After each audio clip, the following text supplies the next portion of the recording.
Welcome to Unexpectedly Successful. Join us to hear the raw and genuine stories of women founders who have created their own pathways to possibilities. Welcome back to another episode of Unexpectedly Successful, and welcome to episode number 10. This episode is super special for me for two reasons. The first one is that I am meeting a major milestone as a podcaster, getting to episode number 10, which will finalize season 1, and I am very excited because I am already in the recordings of season 2, and I know you will get so much value out of that. So that's the first one. And the second one is because I decided to be my own guest speaker in episode 10, because I want you to get to know me a little bit more, not only as a podcaster, but as the business owner behind all of this initiative. So I hope that you have fun. I'm going to be raw and genuine as I ask my guests to be. And what I'm going to do is I am basing this interview with questions that I gather through part of my audience. And with that, let's get going. The first question is, as a business owner, where are you? And I am going to tell you that I am in a very interesting place because I have been 2 years in this initiative, almost to the date when this episode is being published. I have been a business owner for 2 years. And I feel that's a very special milestone, because the first year is like a honeymoon period for a business owner. It's exciting, it's new, you're learning, you're getting all like your feet wet. And then year 2 comes in, and then reality hits and other challenges, including filing of taxes, the bookkeeping. If you haven't had clean books, then it's like piled up. If you have any issues, they're not going to get any better with time. Actually, issues pile up as the longer you let them go. And so year 1 was incredible, but then the honeymoon goes over and year 2 started, and it was a year of a lot of growth for me personally, spiritually, and that made a big difference in who I am now as a business owner compared to who I was when I started my own business. And so I was blessed from the very beginning to have revenue. In my first year, I was blessed to have profit. And then in year 2 was a lot of preparation for this podcast, for the business coaching, and just finding my ideal place for the economic development consulting as the 3 parts to who I am as a business owner. And so I am in a place where I'm not only looking for profit, but I see my business as a mechanism to find purpose in my life, and just this business as a vessel to the deployment of that purpose. So that's where I am right now. And I am excited for year 3. I mean, it may be even better than the honeymoon, because I know where I'm doing, I know where I'm going, and I am committed to continue to do purpose through my business. Okay, so the question is, how did I get inspired to start the business, the type of business that I have? And the easy answer to that is I was building on my skills and experience in the professional field I started with almost 15 years ago, which is economic development.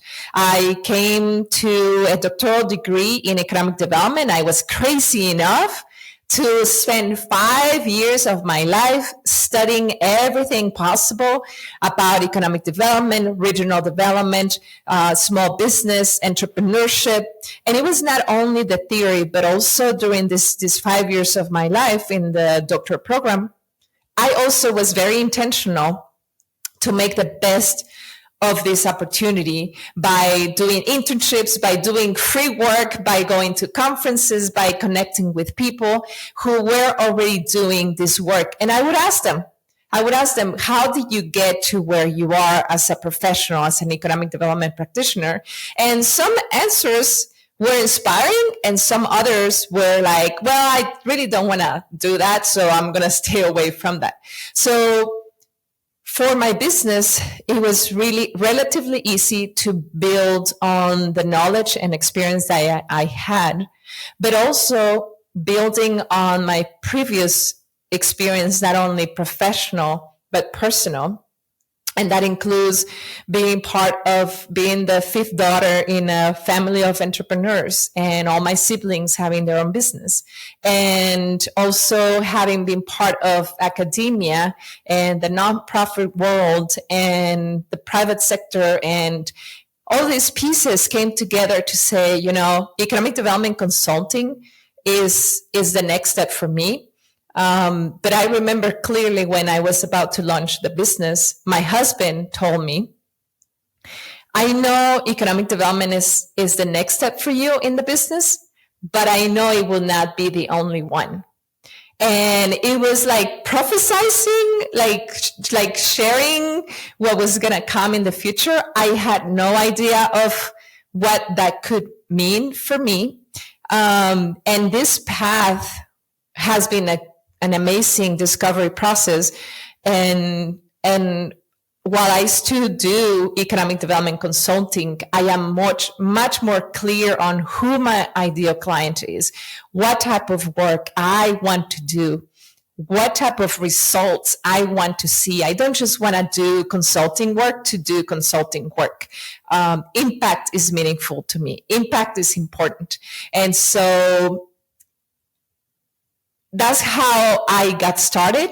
But then the next steps from that has been even more exciting. And I'll get into that in a little bit. But yeah, and for my audience, I think all of us have the opportunity to get going with what we already have, either experience, knowledge, gifts, talents. People go to you to solve problems, right? What are those problems that you're solving for others that you may not be getting paid by? So I challenge you to start thinking of what are the things that you already do for people or for yourself that you really enjoy, that you're really good at, and that you could start your side hustle if you're not ready for a full-time jump on this. But yeah, that's my answer for that, and I'm sticking to it. So the question is there such a thing as cruising? And if not, how do you manage the roller coaster? And when I hear roller coaster, I remember the interview with Nancy in episode 8. And when I asked her, what is the one word that summarizes your entrepreneur journey? She was very kind and fast to say, roller coaster. And I think it's so descriptive of what a business is, because I'll give you an example. Today, I am making plans for conferences, and I am working on contracts, and I am working on interviews, and then technology happens, and my computer is not recognizing the camera and my microphone, and then I need to troubleshoot it. And so how do I manage? It's by staying focused on the outcome and just reframing. I mean, my guest was with me in the podcast and we had to reschedule it, and just being honest and transparent and just, it sucks, but you cannot stay there. So the quicker we recover, the less energy we're going to spend there, and the faster we're going to get to that desired outcome, which is ultimately why we create a business. So it is a roller coaster for sure. There is no such a cruise. There is no such a thing as cruising as a business owner. But it is important for us to really understand that these up and downs will come, and for us to manage those in the way that keeps us in focus, keeps us on track, keeps us in the direction that we have decided to go towards. So yeah, roller coaster. The sacrifices of a business owner. So before I launched my own business, I was the director of a local economic development department. And there I had a comfortable job, I had a nice title, and I had a nice income. I didn't have to worry whether I worked 30 hours of 80 hours, the income was there. Whether I met the goals, the income was there. Whether or not people liked me of what I was doing, the income was there. And as a business owner, I believe the first thing that I sacrificed was that constant stream of income. And as a family, we had to plan for those changes. And we had to have these conversations like, what is it going to give? Because I need to establish my business, and we knew that it was not going to be easy peasy, and that there were going to be changes. And so the income, the stability, the certainty, the comfortable spot where you're like, I'm going to get the money. So that was the first thing. But the consequences of that were primarily in two areas. The first one is on my travels, which I love to travel. I love to travel far and near. And without a constant income stream, I have to pick my battles, right? So that travel has become a little different now. And it's a sacrifice in a very selfish way, because I just, but the second one is that income also represented me being generous to the people that I love and helping people that I know may need my financial support. And that may be my siblings, that may be a family road trip with my bigger family, meaning siblings, nieces, cousins, whatever. That may be somebody having a health problem and not having the health insurance to cover for that.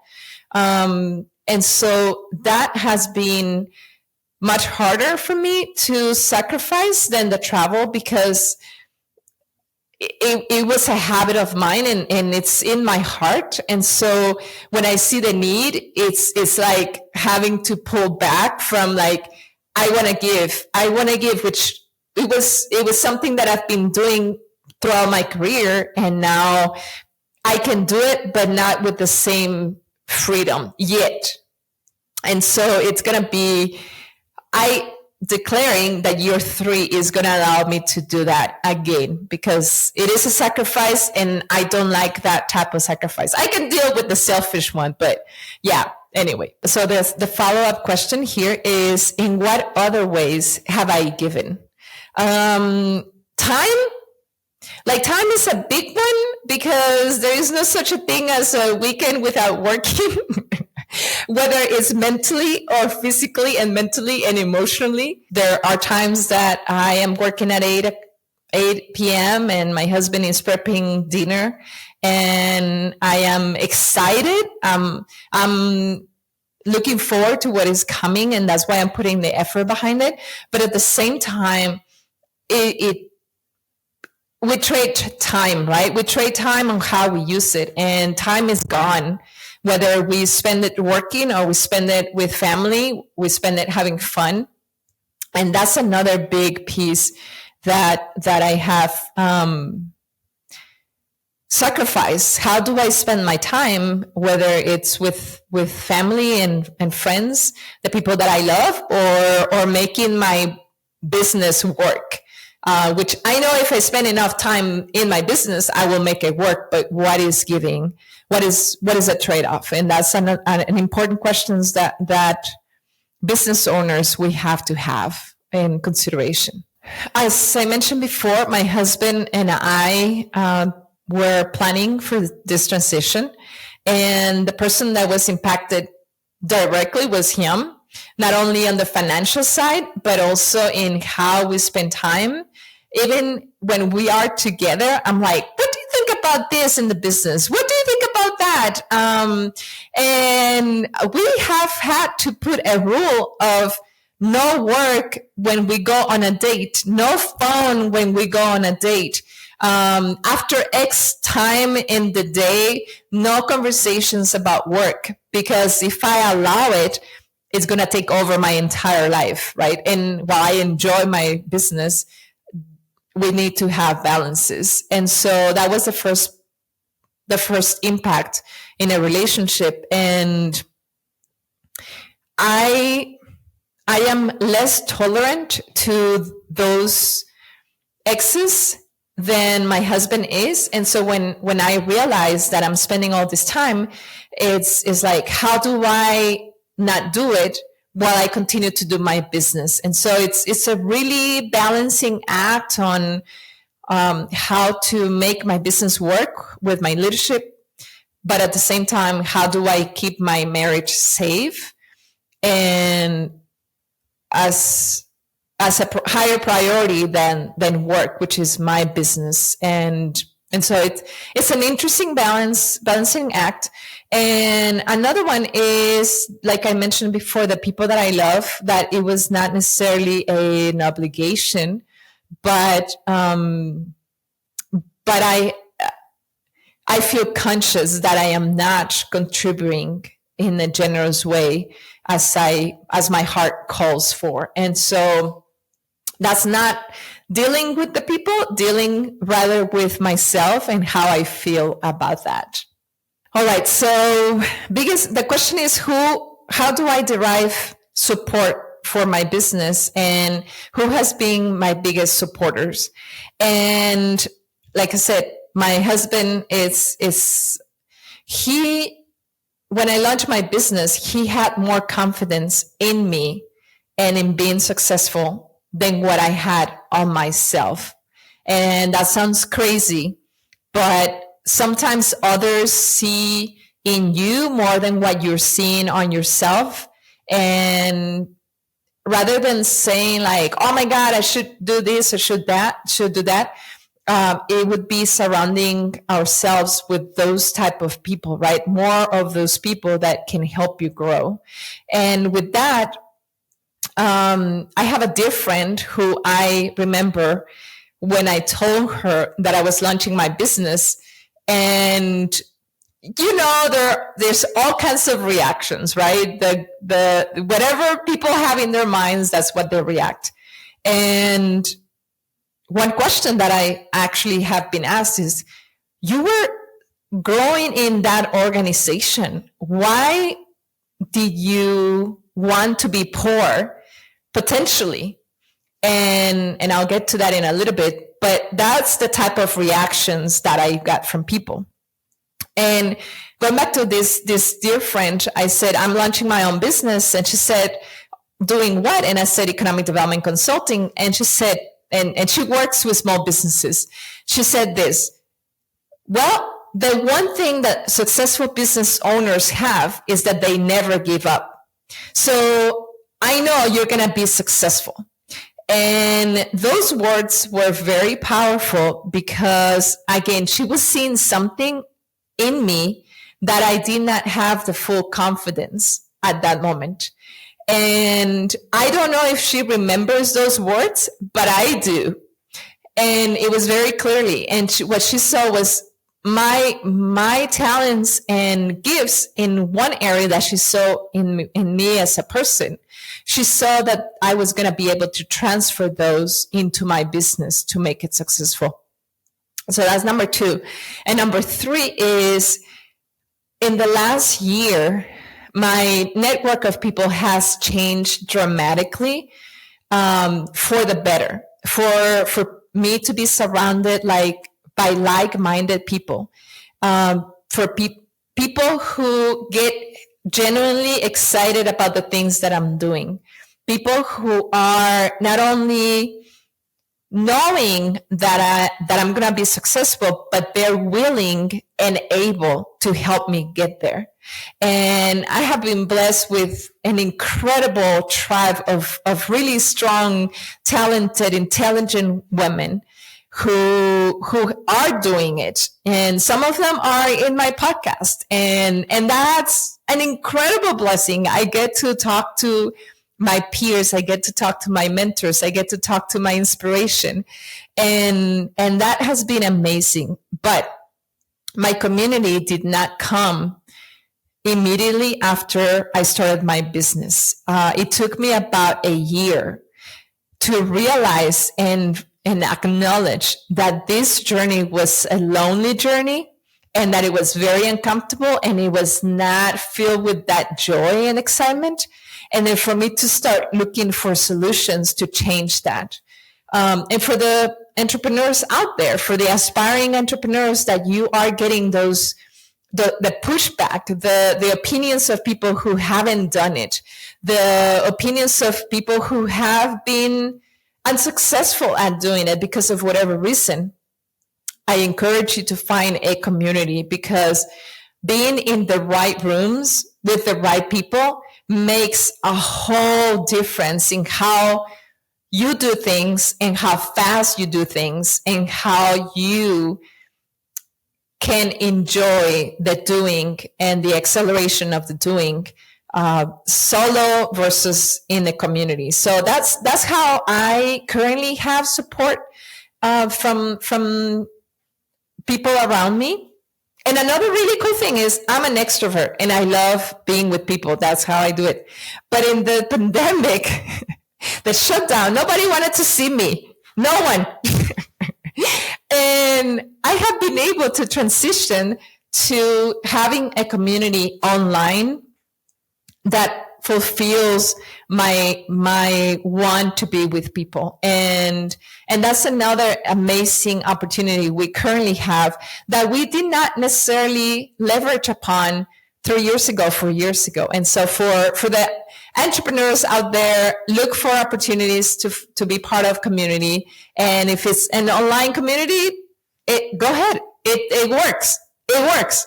I'm a product of that community online virtual life now. The question is, when did things start to turn around? I really don't know what that question means, because as a business owner, there is no turning around. It's just a journey. You keep going, you keep at it. Things may be good for a moment, but like I said before, it can be really good, like early morning, and it can be like, what am I doing here in the evening? But one of the things that I believe is super important for any business owner, and in my own journey, is when I started my business, I remember I had my first contract, and it was with a municipality. And it was work that I needed to deliver upon before I got paid. And what I thought it was going to take me 1 week, it took me like 3 months, because I just was so excited. It was such a cool project that I was doing.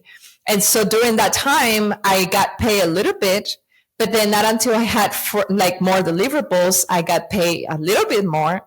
And cash flow is such an important thing for business owners, because bills don't wait for when you get paid. And so when I feel the question, when things started to get good, is when I had enough in my bunker savings account to not have to worry about how am I going to get my operations expenses on a monthly basis. And it's a fun place to be. Not a lot of people can get to that within the first year, and I was blessed enough to do that. The not fun part of that is when you are not getting more cash flow and your savings keeps going down. And it's like, oh my God, what is the strategy to bring that account back into a healthy number? The healthy number that I want to see in that account. So I don't know about the turning point, but anyway, it's a roller coaster. What were my aha moments is the next question. And for this, I have a few, but my favorite one is, I used to say that I wasn't creative. I said this for many years, because I thought of creativeness in like the art form of painting, or I don't know, playing the guitar or playing the piano, which I don't do well. But when I started to push myself into areas that I had never considered doing, for instance, video editing. Why would I do video editing? I was an economic development person. I was a private consultant. I was working with small businesses. Why would I need video editing? Another was how to create social media posts that are engaging, that are upbeat, that capture my personality while adding value. Another one is, how do I make a nice backdrop for my podcast that covers the message that I want to convey? Even selecting the music that I want to utilize for my podcast, right? So all of those things have been pieces of my creativity. Then it expanded to, now I'm about to be a published author, creating a write-up of a chapter of my life. And so an aha moment has been the incredible power of creativity and the ability to create that is within me, that was within me. I just didn't recognize it. I did not embrace it. And rather, I put it down as me declaring that I was not creative. And the things that I've learned, I mean, it's just been incredible. How to manage this platform that I'm recording on, and how to better understand how to use microphones and lighting and all these incredible things that have pushed me in ways that I would have never thought of doing. And so those have been really cool aha moments. And then another aha moment was actually really recent, where I was in this masterclass. I love to learn. So I was in this masterclass, and the person facilitating provided a tool for us to state who we served and the results that we helped them do. And as this person was facilitating, I utilized his framework and put it in the words that he was showing us how to do. And his reaction was of excitement. He read it on the chat. He's like, oh my God, look at this. And he just got really excited during his facilitation. And at that moment, I felt so confident in the level of clarity that I have achieved after 2 years of doing my business and digging into who I help and why I help them and the results that I help them get. And it was a moment of me putting in words what I do, and that person on the other side getting the message 100% clear. And I was like, woo!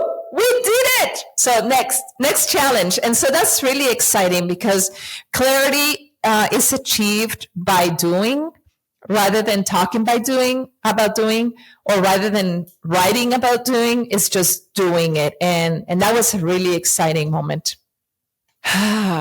What were my moments? And for the audience, business owners don't have those moments.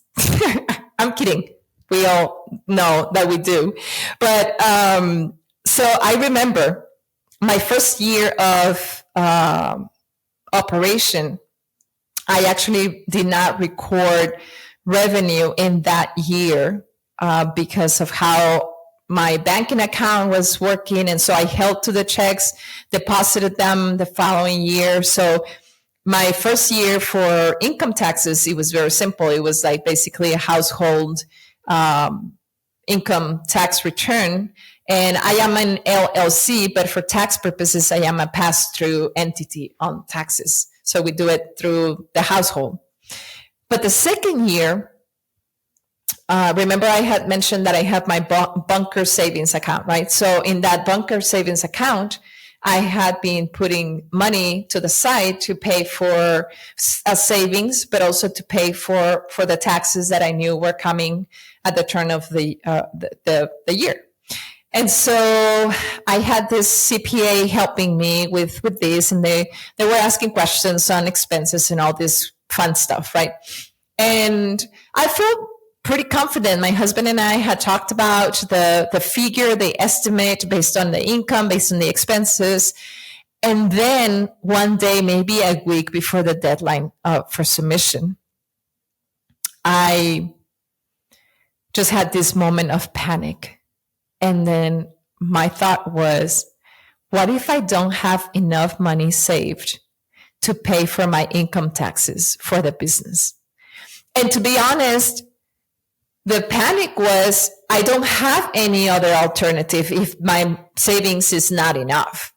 And that was a very uncomfortable. That was very uncomfortable. And there was no way for me to get an answer until the CPA finished with the return.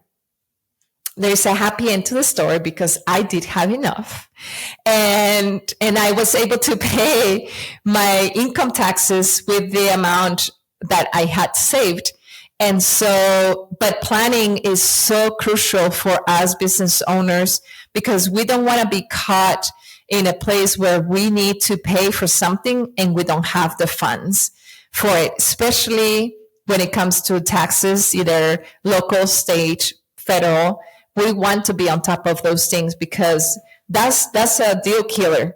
That's a deal killer. And so I encourage you all to plan, to talk to your CPA, to talk to your bookkeeper, to know your numbers, to have a strategy on how you're going to take care of those important pieces. And so that was a panic moment, like, oh, holy moly moment.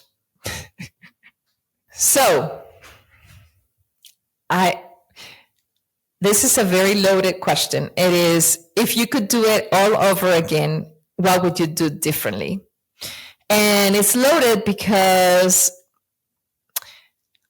I don't think I would change anything about what I am doing now for the mistakes that I made before, or for the things that I did not enjoy before, or that things that were not meaningful to me in my career, because I believe that the lessons learned become part of our experience, right? Become part of the value that we add. If I had not been in difficult situations before, then how can I speak to problem solving? And I also understand that not everything has to come from suffering, but also from just pure reflection, right? I did this, it went well. What did I do good? How can I replicate it? And how can I even make it better next time? But the one thing that I think that would have made a difference faster is me shifting the mindset, a very limiting belief about myself, about what I was capable of, about the possibility of me being able to do what I started doing as a business owner, and also dream bigger faster, because the limit is what we put in ourselves, really. I have always strived for me to be the best that I can do in all the things that I do. And for some reason, when I launched my business, that was, I omitted that. I omitted the things that I have done throughout my life, that with work and intention and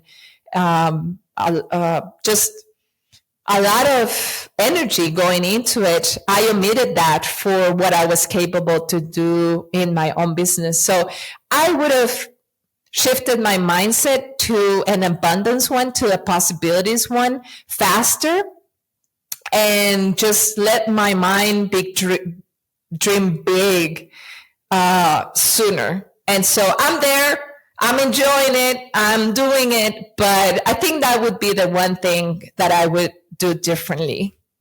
So, was I expected to be successful? You want the true or the not true? Of course, we're going to go with the true. So, as I just finished talking about my mindset, right? In my own, it was, I'm going to be successful, maybe. So it was this weird place in which I knew I could do it, but the level of confidence was not there.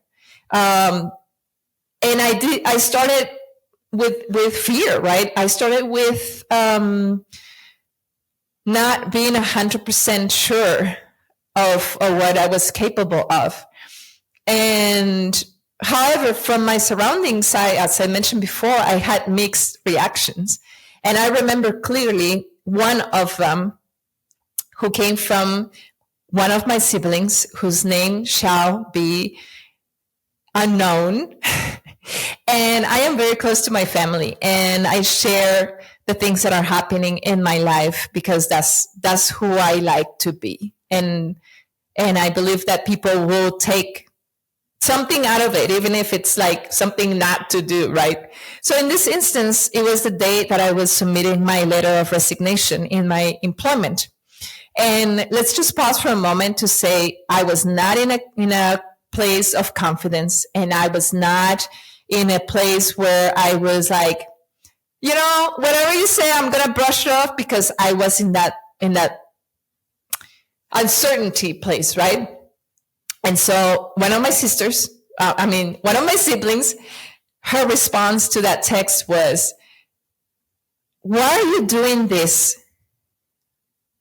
You are going to become even more bitter now that you're going to have even more stress and less money.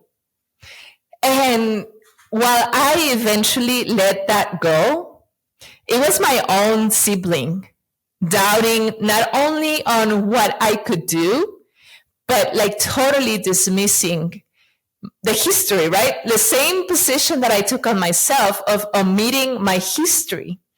She was omitting it in that particular moment. And so for some people, I am unexpectedly successful. From some others, like my father, he just trusted that one way or another, I was going to make it work, and we were going to make it work as a family. And some others, like my friend, I told you, she knew I was going to be successful, and she knew that it was just the start of something really cool. And so it's a mix. But even to be fair, even myself, I was not 100% sure that I was going to be successful. So when I say about embracing my purpose, embracing my creativity, embracing the value that I bring, I am expected to be successful. I am expected to be successful right now, in 100% in my soul, in my being. But remember, we live in a roller coaster, so tomorrow it may be 80%. And this evening, maybe 20%. So I think, again, those coping mechanisms that entrepreneurs need to have, even if it's just journaling about what's bothering you, right? And make sure that we remain, despite whoever is around you and what they think about you, we need to remain confident that we are expected to succeed. My audience, I hope that you enjoyed this conversation.